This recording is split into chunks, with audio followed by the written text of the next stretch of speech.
आकर के दिखाया कि देखो ये छाती में यहाँ पाइप पड़ा, ये पाइप पड़ा ना, छाती को चीर करके उसमें डाला गया और सीधे दिल वाली नली से इसके, तब वो होता है ना वो फिल्टर खून पूरे शरीर का, 4.5 घंटे उसमें तब होगा।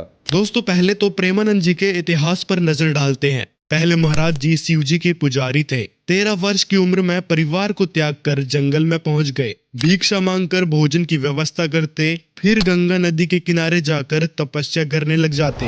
ये परमात्मा की प्रेमी आत्मा थी। इनको भगवान प्राप्ति की चाह थी, जिसके कारण इन्होंने शिव जी की भक्ति के लिए तपस्या का रास्ता निकाला। लेकिन दोस्तों इन्होंने शास्त्र नहीं पढ़ा कि शास्त्र में तपस्या को वर्जित बताया है। इसके बारे में हम आगे बात करेंगे। फिर जब शिव जी की भक्ति और तपस्या से इनको लाभ नजर नहीं आया, साथ में इनकी किडनी ने भी जवाब दे दिया, तब महाराज जी वृंदावन आते हैं। इनको गौरांगी शरण जी मिलते हैं, जो कि वृंदावन में रहते थे। उन्होंने श्री कृष्ण जी और राधा जी की कहानियां सुनाई। तब से महाराज जी श्री कृष्ण जी और राधा जी के उपासक बन जाते हैं। इनका मानना है कि श्री राधा जी ही सर्वे सर्वा हैं, उनकी ही कृपा से सुख मिलेंगे। कुछ लोगों का कहना है कि प्रेमानंद जी साक्षात श्री कृष्ण के अवतार हैं। इनके दर्शन कर लिया तो मानो आपने श्री कृष्ण जी के दर्शन कर लिया। बाबा जी क्या करें, जैसे किसी को रोग है, किसी को दर्द है, तो डॉक्टर के पास जाए, आशीर्वाद से नहीं ठीक होता। कुछ लोग इनके विचारों को सुनकर इनको महाज्ञानी मान लेते हैं। अब दोस्तों हम बात करेंगे इनकी भक्ति साधना के ऊपर। जो भक्ति ये कर रहे हैं और लोगों को इस भक्ति के लिए प्रेरित कर रहे हैं, उसके लिए हिंदू धर्म के पवित्र शास्त्र श्रीमद् भागवत गीता क्या कहती है, जो कि श्री कृष्ण भगवान के द्वारा ही बोली गई है। तो प्रेमानंद जी महाराज श्री कृष्ण जी का एक प्रचलित मंत्र बताते हैं और राधा मंत्र का जाप करने को कहते हैं। हर जगह राधा राधा का जिक्र करते हैं। राधा लिखा, राधा अंदर से सुना, अंदर से सुन भी रहे, राधा दिखाई भी दे रहा है। देखा गुरुदेव, आपको खाने में क्या पसंद है? राधा नाम, इसके सिवा कुछ पसंद नहीं। महाराज जी, जब एक बार राधा नाम लेने से पाप नाश हो जाता है, तो बार बार राधा नाम क्यों जपना चाहिए? नाम रूपी खंबा गाड़ दो, राधा राधा राधा राधा राधा राधा, जबकि राधा कोई मंत्र ही नहीं है। सुनिए संत रामपाल जी महाराज इस राधा मंत्र के विषय में और राधा जी के विषय में क्या कहते हैं। अब एक किसी ने प्रश्न किया कृष्ण के पुजारी था, कि आपका इष्ट देव कौन है?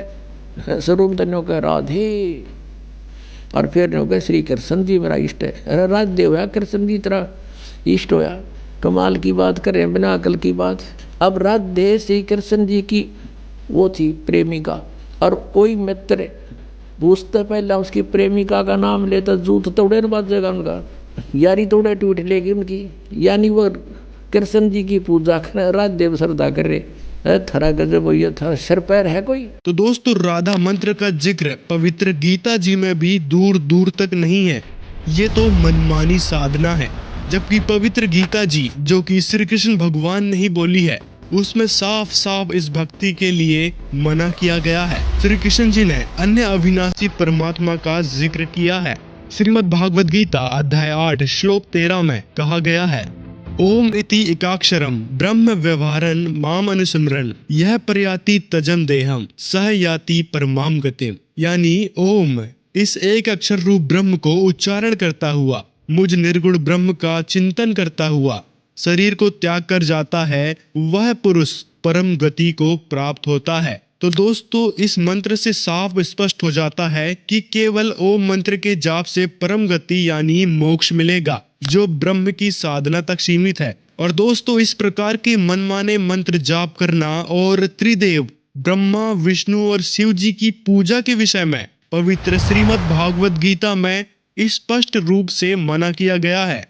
देखिए इसका प्रमाण, गीता अध्याय 7 श्लोक 12 से 15 में क्या कहा गया है कि रजगुण ब्रह्मा सदगुण विष्णु तमगुण शिव जी की भक्ति तक ही सर्व भक्त समुदाय सीमित है। वो लोग मुझ अविनाशी को नहीं जानते, क्योंकि त्रिगुणमयी मेरी माया यानी ब्रह्मा विष्णु महेश तक जो सीमित है, वो व्यक्ति समुदाय मनुष्यों में नीच दूषित कर्म करने वाले मूर्ख हैं। यानी त्रिदेव ब्रह्मा विष्णु और शिव जी की भक्ति करने वाले भक्तों को गीता जी में ये शब्द कहे गए हैं कि ये मनुष्य में नीच दूषित कर्म करने वाले मूर्ख हैं। और सभी भक्त समाज जानता है कि श्री कृष्ण जी श्री विष्णु जी के अवतार हैं। जब विष्णु जी की भक्ति के विषय में गीता जी में मना किया गया है तो इसका मतलब साफ है कि श्री कृष्ण जी की भक्ति करने से कोई लाभ नहीं मिलेगा। ये बात हम नहीं, पवित्र श्रीमद् भागवत गीता जी कह रही है।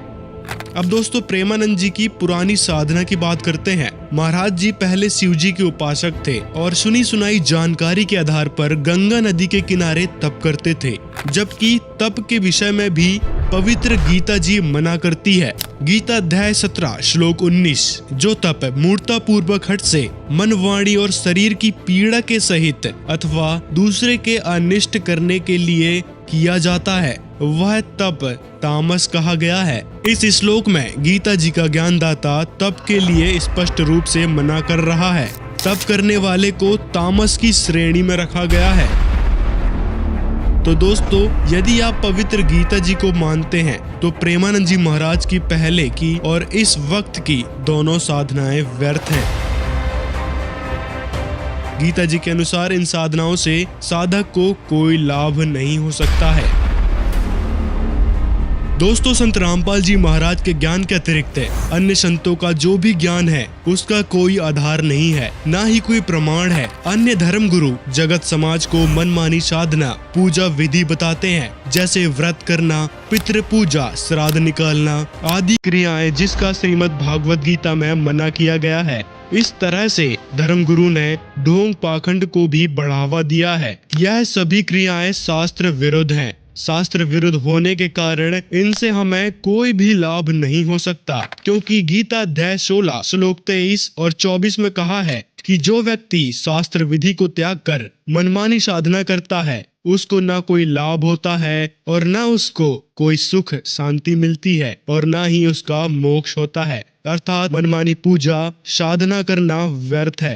अन्य धर्मगुरु जो भी मंत्र जाप बताते हैं, जैसे हरे राम राम राम, राधे राधे, कृष्णा कृष्णा, हरि ओम तत्सत, ओम नमः शिवाय, ओम भगवते वासुदेवाय, महामृत्युंजय मंत्र आदि हमारे पवित्र शास्त्रों में प्रमाणित ही नहीं है। ये सब शास्त्र विरुद्ध व मनमाने आचरण होने से व्यर्थ है, जिस कारण से हमें कोई लाभ सुख शांति प्राप्त नहीं हो सकती और ना ही हमारा पूर्ण मोक्ष हो सकता है, बल्कि शास्त्रों में वर्णित आचरण न करके हम नरक में धकेले जाएंगे। शिक्षित समुदाय से प्रार्थना है कि वह स्वयं अपने सदग्रंथों को उठाकर देखे एवं सही गलत का आकलन करें। वर्तमान समय में पूर्ण गुरु तत्वदर्शी संत रामपाल जी महाराज ही हैं, जिनकी शरण में आने से ही मानव का कल्याण हो सकता है। पूरे विश्व से निवेदन है कि देर ना करके पूर्ण तत्वदर्शी संत रामपाल जी महाराज जी को समझें और उनसे नाम दीक्षा लेकर अपने मनुष्य जीवन को सफल बनाएं। इस संसार में एक पल का भी भरोसा नहीं है कब क्या हो जाए, इसलिए जब भी ज्ञान समझ में आए उसी समय पूर्ण गुरु की शरण ग्रहण कर लेना चाहिए।